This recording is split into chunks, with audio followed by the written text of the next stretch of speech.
TBC Tamil News. வணக்கம். நீங்கள் இணைந்திருப்பது டிபிசியின் தமிழ் காலை செய்திகளுடன்.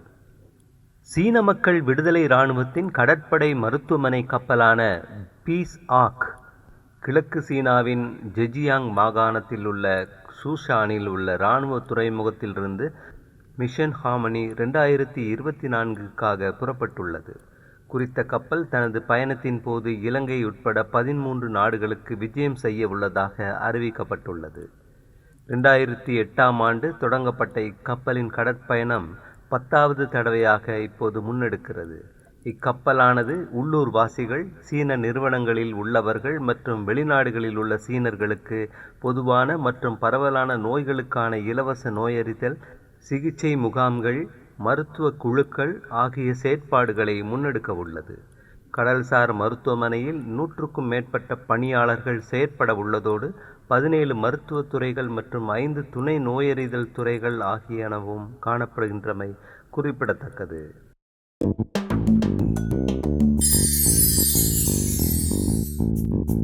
இந்திய இழுவை மடிப்படகுகளின் அத்துமீறல் செயற்பாட்டை தடுத்து நிறுத்த கோரி இன்றைய தினம் யாழ்ப்பாணத்தில் உள்ள இந்திய துணை தூதரகத்தை முற்றுகையிடப் போவதாக யாழ்ப்பாண கடற்தொழில் பிரதிநிதிகள் அறிவித்துள்ளதோடு அதன் பின்னரும் தமக்கு விரைவில் தீர்வு கிடைக்காவிடில் பாராளுமன்றத்தையும் முற்றுகையிட உள்ளதாக தெரிவித்துள்ளனர். யாழ்ப்பாணத்தில் கடற்தொழிலாளர் கூட்டுறவு சங்க சமாஜங்களின் சம்மேளனத்தின் அலுவலகத்தில் நடத்திய ஊடகவியலாளர் சந்திப்பில் இவ்வாறு தெரிவித்தனர்.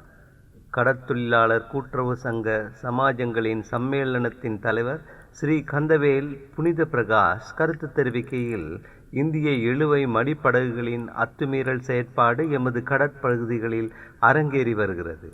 இதனால் எமது கடற்தொழிலாளர்கள் பெருமளவு பாதிப்பை எதிர்கொள்ளுகின்றனர். இன்று காலை 10 மணிக்கு இந்திய துணை தூதரகத்துக்கு முன்பாக போராட்டத்தை ஏற்பாடு செய்துள்ளோம் என்றார்.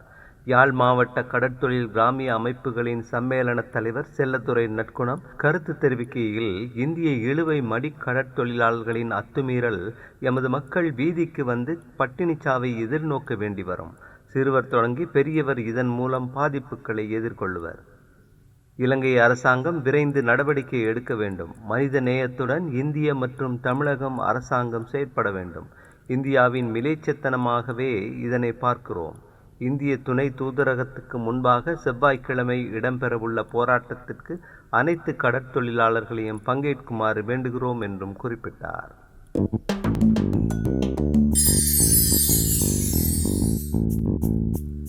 இந்தியாவுடன் நெருக்கமான உறவுகளை ஆரம்பிக்க உள்ளதாக ஜனாதிபதி ரணில் விக்ரமசிங்க தம்மிடம் தெரிவித்தார் என்று மன்னார் மறை மாவட்ட ஆயர் கலாநிதி இமானுவேல் பெர்னாண்டோ ஆண்டகை தெரிவித்தார்.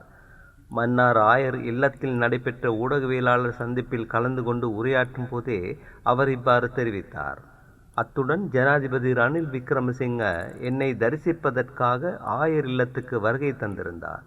அவருடைய கூற்றின் பிரகாரம் மன்னாரை சிறந்த நகரமாக மாற்றுவதற்கு திட்டமிடுவதாக கூறியதாகும் என்று ஆண்டகை கூறினார்.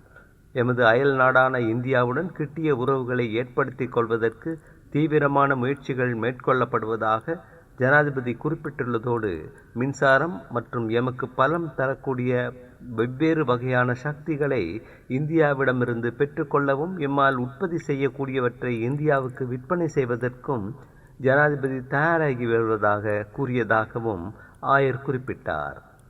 அதே நேரம் இந்தியாவுக்கு பாலம் அமைப்போம் என்று எமது புலவர்கள் கூறியது போன்று இந்தியாவுக்கும் மன்னாருக்கும் இடையில் பாலம் அமைத்து விரைவில் நெருங்கிய உறவுகளையும் போக்குவரத்து ஏற்பாடுகளையும் ஆரம்பிக்க உள்ளதாகவும் ஜனாதிபதி குறிப்பிட்டுள்ளார் என்று மன்னார் ஆயர் தெரிவித்தார்.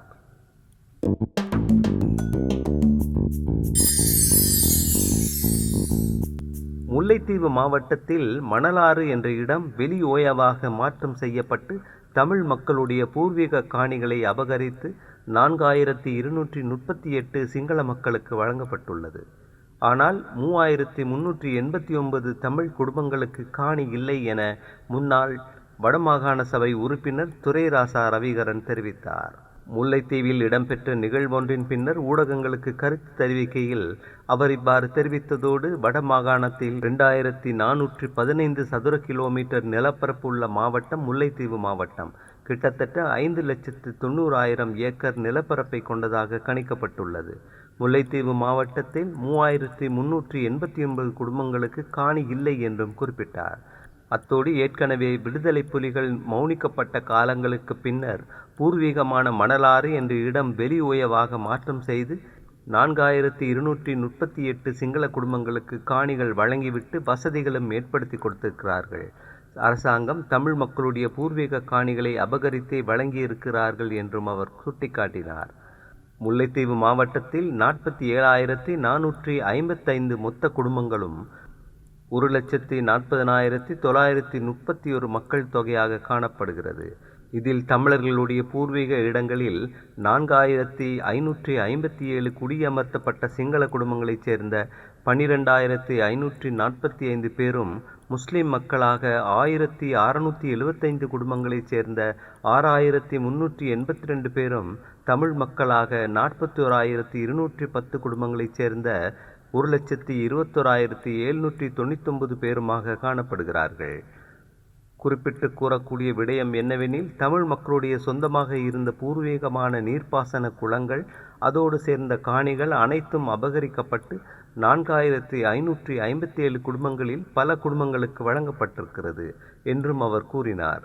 2022ஆம் ஆண்டு காலப்பகுதியில் 28,676 இளைஞர் யுவதிகள் தமக்கு 1 ஏக்கர் காணி வீதம் தருமாறு விண்ணப்பித்த ஒரு நடவடிக்கை இருக்கிறது. அரசாங்கமே விண்ணப்பிக்குமாறு அறிவித்தல் வழங்கியிருந்தார்கள். ஆனால் இன்று வரைக்கும் அவர்களுக்கு எந்தவித காணிகளும் வழங்கப்படவில்லை, அதற்கான முயற்சிகளும் நடக்கவில்லை என்றும் அவர் மேலும் தெரிவித்தார்.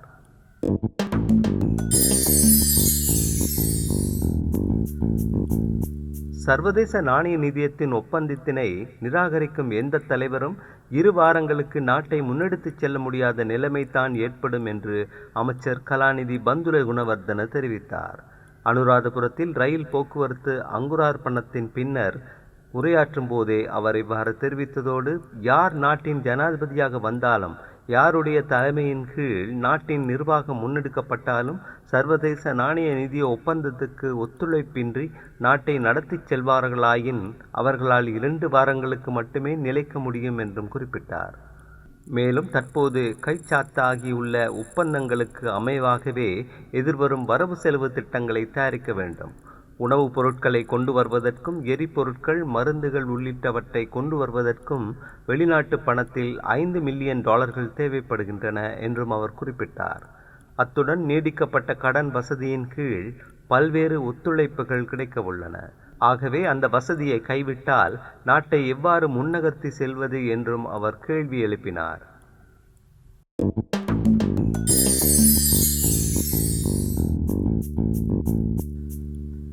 69 லட்சம் மக்களின் எதிர்பார்ப்பை மீண்டும் உயிர்ப்பிப்போம் எனும் துணிப்பொருளில் சர்வஜன அதிகாரத்தின் 1வது மக்கள் கூட்டம் இன்றைய தினம் 2 மணிக்கு நுகேகொடவில் நடைபெறவுள்ளது. அத்துடன் அந்த கூட்டத்தில் 2 அரசியல் கட்சிகள் கூட்டணியில் இணைய உள்ளதாகவும் தெரிவிக்கப்படுகின்றது.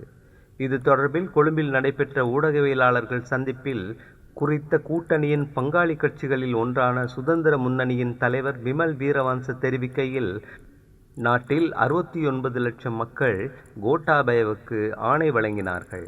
மாற்றத்தினை எதிர்பார்த்து அந்த ஆணையை வழங்கினார்கள். இளைஞர்கள் சுவர்களின் ஓவியங்களை எதிர்பார்ப்புடன் வரைந்தார்கள் என்றும் கூறினார். அத்துடன் குறித்த ஆட்சிக்கு எதிரான சதி செயற்பாடுகளினால் ஆட்சி பலவீனமாகியது. மக்களின் எதிர்பார்ப்புகள் நிறைவடையவில்லை.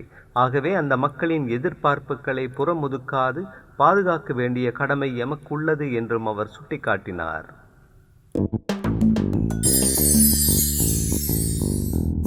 ரணிலும் சஜித்தும் அனுரவும் ஒன்றிணைந்து கூட்டணியை உருவாக்குவதே பொருத்தமானது என்று பிவித்துரு ஹெலஹுர்மயவின் தலைவரும் கொழும்பு மாவட்ட பாராளுமன்ற உறுப்பினருமான உதய கம்மன்பில தெரிவித்தார்.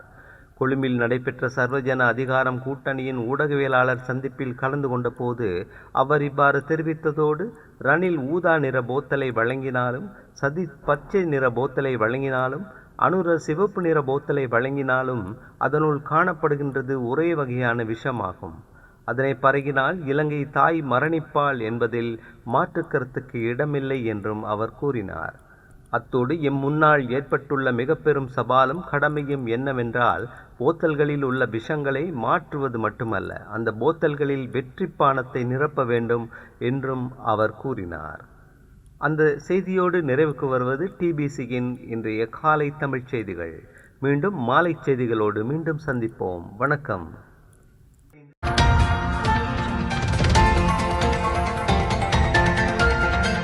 TBC Tamil News.